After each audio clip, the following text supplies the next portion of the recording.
Selamat pagi Bu, Bapak, Saudara yang dikasihi Tuhan. Kembali kita bertemu di persekutuan doa pada saat ini. Kembali kita hendak bersama-sama belajar memahami sebagian kecil firman Tuhan. Dan saya mengajak mari kita bersama-sama datang pada Tuhan terlebih dahulu di dalam doa kita berdoa. Tuhan pencipta langit bumi dengan segala isinya, Engkau yang memeliharakan sepanjang kehidupan ciptaan dan tidak pernah meninggalkan perbuatan tangannya atas kehidupan dunia ini. Yang boleh kami kenal, kami sapa, kami sembah dalam nama Tuhan kami Yesus Kristus. Puji syukur kalau pagi hari ini Engkau perkenankan kami bersama-sama hadir, menikmati hari baru pemberian Tuhan, menikmati nafas yang masih Engkau percayakan di dalam tubuh fana ini. Bahkan kami boleh memasuki hari ini dengan baik, sehat, kuat. Itu semua berasal dari Tuhan. Demikian pula kami hendak bersama-sama belajar memahami akan firman Tuhan sebagian kecil. Biarlah Engkau sendiri memampukan kami untuk kami boleh menerima firman itu, menyimpan firman itu dan coba untuk melakukan di dalam kehidupan sehari-hari kami.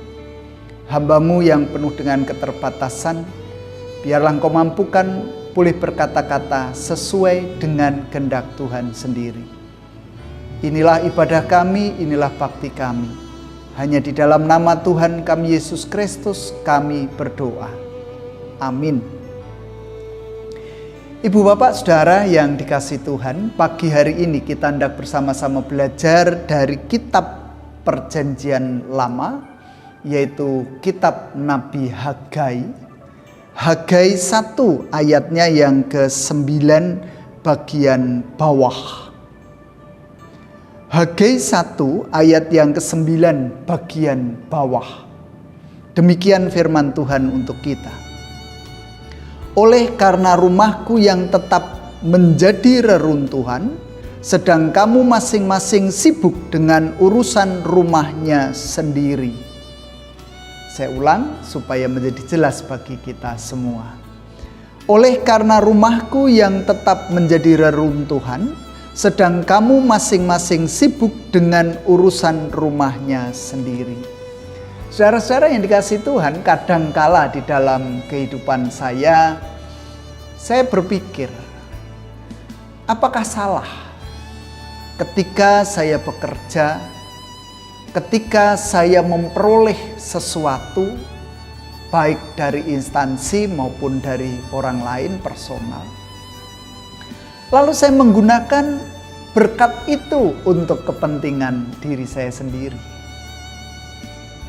untuk saya bersenang-senang, untuk saya memenuhi kebutuhan hidup sehari-hari, atau bahkan di dalam kehidupan kita masing-masing kita mempunyai tanggungan. Ketika kita berumah tangga, tentu kita mempunyai kewajiban untuk menanggung kehidupan rumah tangga itu. Ketika kita membawa seseorang masuk ke dalam rumah kita, menjadi keluarga yang baru, bukankah kita juga berkewajiban untuk memenuhi tugas tanggung jawab sebagai suami yang baik? Karena bagaimanapun juga, kita memperoleh istri dari orang tua kita, atau mertua kita lebih tepatnya. Bagaimana tidak kalau saya berjuang, bukankah perjuangan saya untuknya? Ketika Tuhan dalam kehidupan rumah tangga kami, rumah tangga kita, lalu menghadirkan buah kasih di dalam kehidupan rumah tangga itu, bukankah kita juga berkewajiban untuk memenuhi kebutuhan kehidupan mereka, bukan hanya rohani tentu saja, tetapi juga yang jasmani. Sehingga perjuangan-perjuangan itu lebih kepada istri, kepada anak-anak, kepada orang-orang yang kita cintai. Apakah salah? Ketika kita konsentrasi untuk membuat rumah kita menjadi baik, apakah salah ketika kita pengen memiliki sepeda motor awal mulanya? Supaya kita kemana-mana tidak hanya bergantung pada kaki kita, Ketika mempunyai rezeki lebih, bukankah kita juga mempunyai keinginan untuk meningkatkan kualitas kehidupan dalam tanda kutip? Ya, bukan hanya sekedar sepeda motor, tetapi juga ada mobil. Supaya kemana-mana tidak kepanasan, supaya kemana-mana tidak kehujanan. Sesekali bukankah kita juga butuh untuk refreshing? Kita pergi ke mall, kita membeli baju, kita membeli perlengkapan masak misalnya, atau kita makan-makan. Salahkah itu kita lakukan? Ketika segala jerih payah lelah kita, lalu untuk memenuhi kebutuhan anak-anak kita, yang mereka juga tentu menginginkan banyak hal. Pengen alat komunikasi, pengen alat untuk berkuliah, dan mungkin kebutuhan kehidupan kuliah mereka cukup banyak. Salahkah kita memenuhi kebutuhan itu? Saudara-saudara, saat ini kita bersama-sama berbicara tentang apakah salah dan tidak. Tentu bukan masalah salah dan tidak.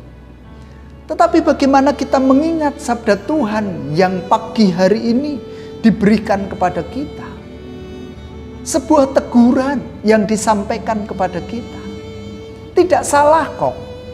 Ketika jerih payah, jerih lelah kita, panyambut damel karya kita, menghasilkan sesuatu, lalu sesuatu itu untuk memenuhi kebutuhan kehidupan kita, memenuhi kebutuhan pribadi, memenuhi kebutuhan keluarga, memenuhi kebutuhan keluarga besar, orang-orang yang kita cintai. Kita mengingat orang tua kita, misalnya saja. Tidak salah. Tuhan tidak pernah menyalahkan itu. Tetapi bukankah di ayat kita pada pagi hari ini dikatakan, oleh karena rumahku yang tetap menjadi reruntuhan. Mengapa lalu menjadi reruntuhan? Karena nampaknya di bagian awal orang-orang Israel tidak memperhatikan rumah Allah, atau tidak memperhatikan Allah sama sekali. Bahkan diungkapkan selanjutnya, sedang kamu masing-masing sibuk dengan urusan rumahnya sendiri. Berpikir untuk dirinya, berpikir untuk istrinya, berpikir untuk anak-anaknya, berpikir untuk orang tuanya, berpikir untuk mertuanya, berpikir untuk saudara-saudaranya. Lalu bagian Allah mana? Bagian Allah mana nih? Ya, kalau dikatakan Allah cemburu bolehlah. Karena bagaimanapun juga tidak bisa kita sangkal. Bukankah di dalam 10 hukum Tuhan di sana juga ada dikatakan bahwa Allah itu adalah Allah yang cemburu. Allah yang pencemburu. Kenapa lalu Allah menjadi pencemburu? Kenapa Allah dalam tanda kutip seolah-olah merry, saudara? Karena bagaimanapun juga penentu kehidupan kita itu adalah Allah. Kalau toh kita bisa lahir ke atas muka bumi ini hanya karena Allah. Kalau kita bisa tumbuh berkembang itu karena Allah. Kalau kita bisa belajar dengan baik, diberi kesempatan belajar dengan baik, itu juga karena Allah. Kalau pada akhirnya kita memperoleh jodoh, itu juga karena Allah. Kalau Tuhan di dalam kehidupan sehari-hari, di dalam kehidupan rumah tangga kita, lalu mengaruniakan anak-anak di dalam kehidupan rumah tangga itu, jangan salah, itu karena Allah juga. Ketika kita diberi kesempatan untuk mendidik mereka, merawat mereka, membesarkan mereka, dan memampukan mereka kuliah sampai tinggi, bahkan mereka boleh bekerja dengan baik, jangan salah, itu karena Allah. Ketika kita mengupayakan segala hal di dalam kehidupan kita dengan jerih lelah kita, dengan keringat kita, dengan banting tulang kita, bahkan kalau saya sering menggambarkan sikil gusirah sirang gusikil, siapa yang memberi kemampuan itu? Siapa yang memberi kekuatan itu? Siapa yang memberi kesehatan itu? Siapa yang memberi kesempatan itu? Allah. Kalau kita mengatakan, oh itu dari instansi, Oh karena kamu sering berolahraga. Oh karena kamu makannya makanan sehat. Oh karena kamu pola hidupnya baik. Ya. Tetapi itu semua juga karena Allah. Jangan salah, saudara.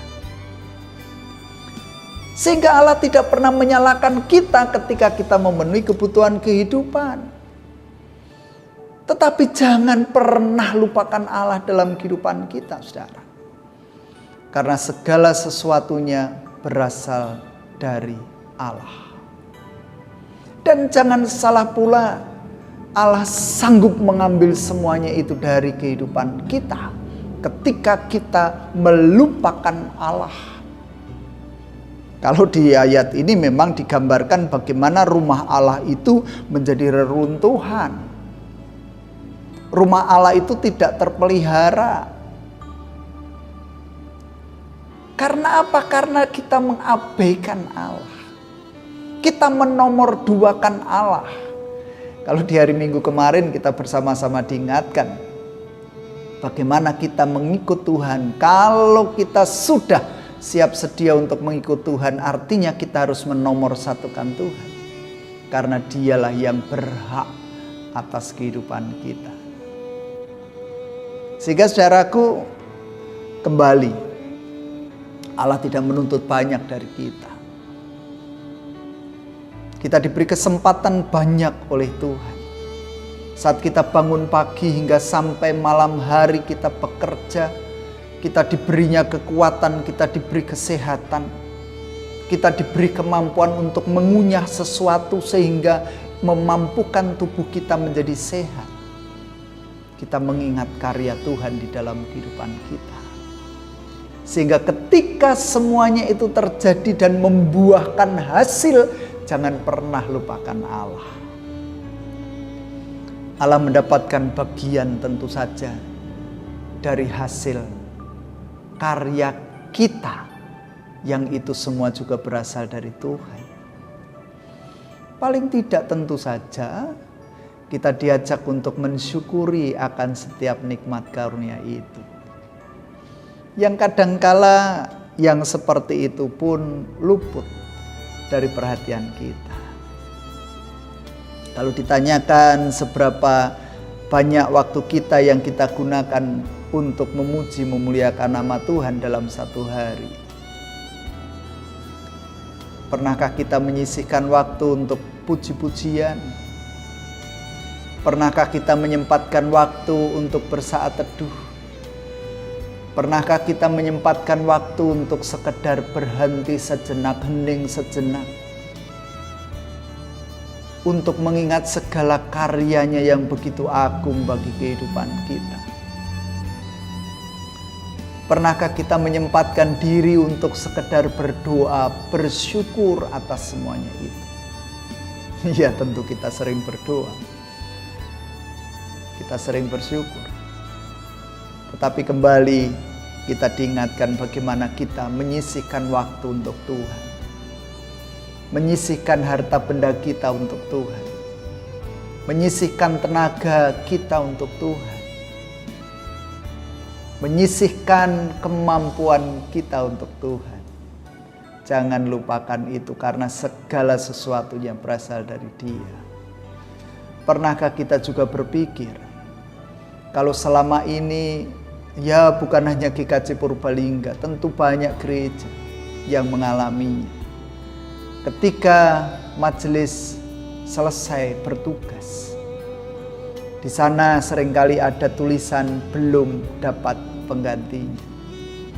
Apakah kita juga berpikir bahwa waktu berpelayanan itu menjadi bagian yang terindah juga yang patut untuk kita persembahkan kepada Tuhan? Karena bagaimanapun juga kadangkala Tuhan hanya mendapatkan sisa-sisa dari kehidupan kita. Ketika kita berpersembahan, kadangkala persembahan itu juga diambilkan yang paling belakang. Setelah semua kebutuhan kehidupan kita terpenuhi. Yang beli bedak, yang beli minyak wangi, yang beli ya? Ada banyak kan? Beli beras, beli sayuran, atau bahkan beli perhiasan supaya kita memiliki tabungan. Atau kita menomorsatukan invest supaya kita mendapatkan hasilnya. Setelah semuanya ditotal, ya sudahlah. Tuhan itu tidak butuh persembahanku dan Tuhan tahu itu. Sehingga kalau toh saya memberikan sedikit sekali dari apa yang aku miliki, Tuhan sudah senang karena aku ikhlas dan ikhlasku hanya segitu. Lalu kita mengingat lagu sekolah minggu, persembahan kami sedikit sekali. Itulah yang menjadi patokan bagi kehidupan kita. Lalu kadangkala kita juga ketika kesehatan sudah menurun, ketika kekuatan kita sudah mulai lemah, kita baru ingat untuk berpelayanan. Tetapi bagaimana ketika Tuhan masih memberikan kesehatan, kekuatan kepada kita? Apakah kita juga tergerak untuk membangun kehidupan gereja lebih baik lagi dan berkenan di hadapan Tuhan? Ketika suara kita masih merdu, kita bernyanyi di mana-mana, kita karaokean di mana-mana. Ketika suara itu masih bagus, sempatkah kita berpikir bahwa suara itu kita persembahkan untuk Tuhan? Jangan-jangan ketika suara kita sudah blero, orjennya nada dasar A, kita menggunakan nada dasar G, kita baru mempersembahkannya, artinya Tuhan mendapatkan sisa-sisanya. Ketika kita masih bisa ngorjen, masih bisa ngedrum, masih bisa gitar dengan baik, apakah kita juga pernah berpikir bahwa kemampuan yang ada dalam kehidupan kita, kita persembahkan kepada Tuhan?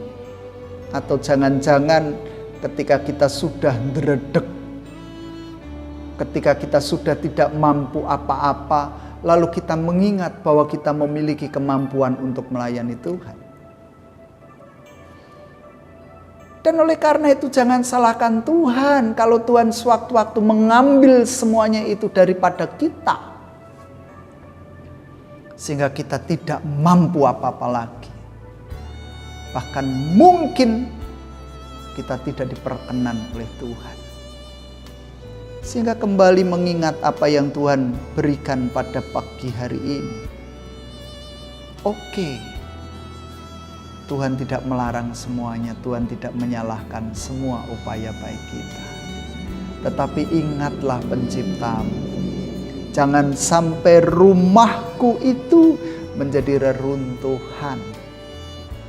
Tuhan tidak lagi dimuliakan. Tuhan tidak lagi dipuji. Tuhan tidak lagi dilibatkan dalam kehidupan kita. Sebelum waktu terlambat tentu saja. Ayo. Kita memberi bagian yang terbaik untuk Tuhan. Jangan hanya kita berpikir tentang urusan rumah kita sendiri. Urusan rumah kita sendiri tentu urusan diri pribadi kita.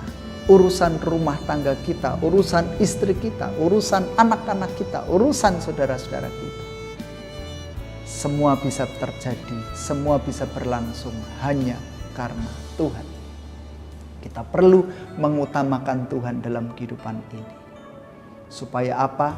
Supaya kehidupan kita pun terpelihara terus. Diberinya kekuatan, diberinya kesehatan, diberinya kemampuan untuk terus mengembangkan karunia pemberian Tuhan. Dan berkatnya tentu luar biasa, saudara. Ayo kita rasakan itu. Dan kita pasti sanggup karena Tuhan memampukan kita. Amin. Saat teduh untuk kita. Bersama-sama datang pada Tuhan di dalam doa, kita berdoa.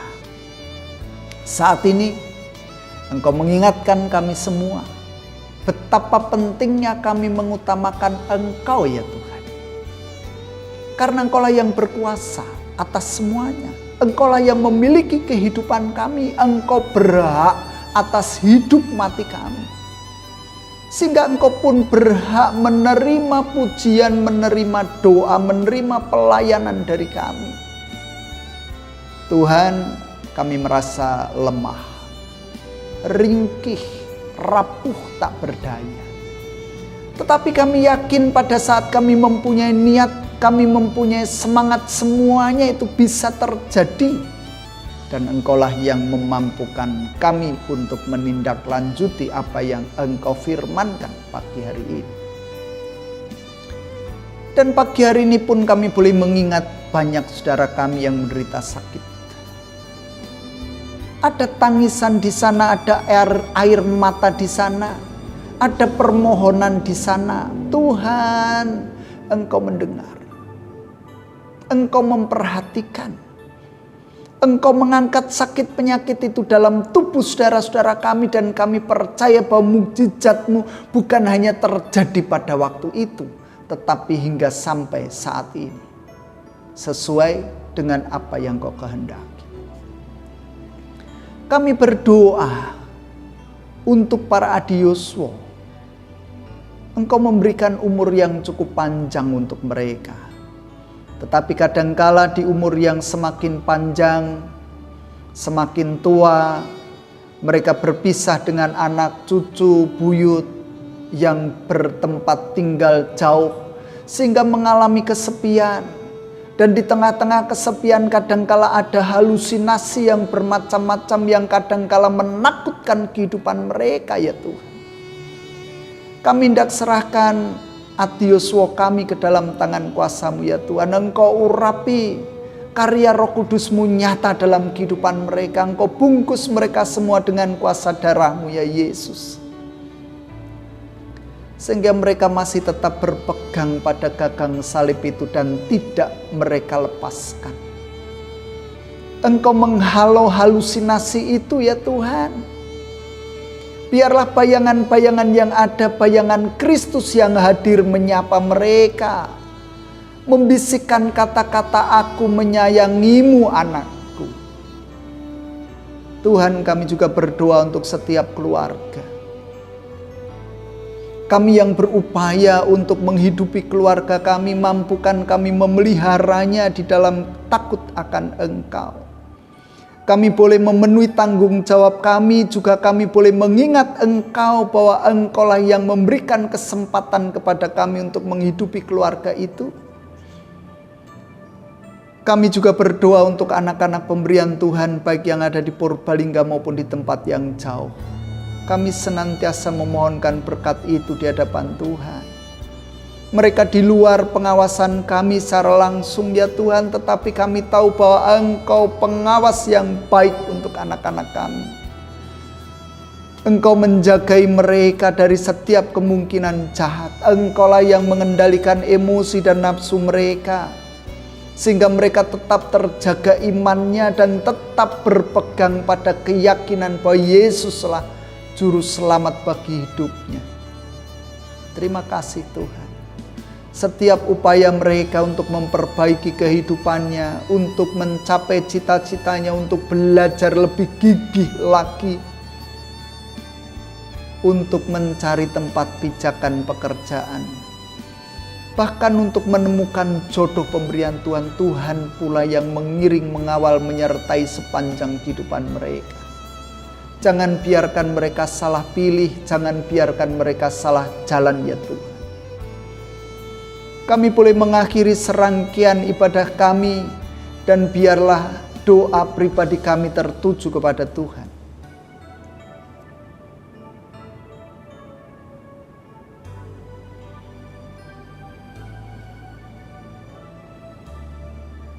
Perjalanan kehidupan kami ke depan ada dalam genggaman tangan kuasa-Mu ya Tuhan.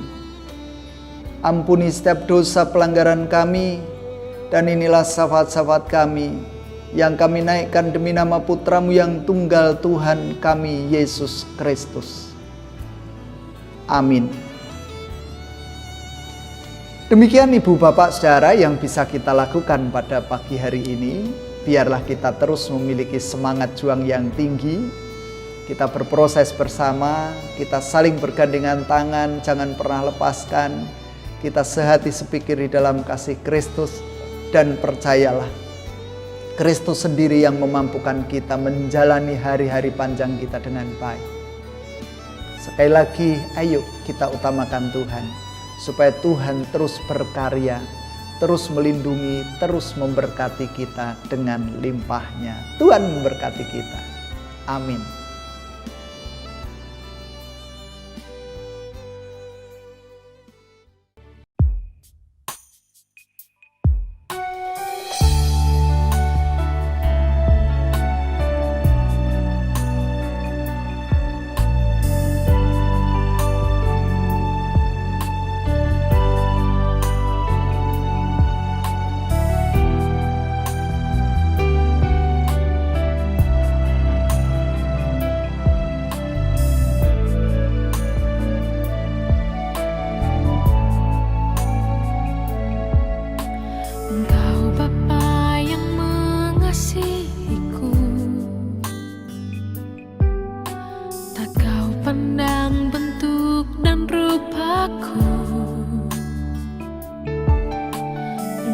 Mengasihiku dengan sepenuh hati, tak pernah sama seperti dunia ini.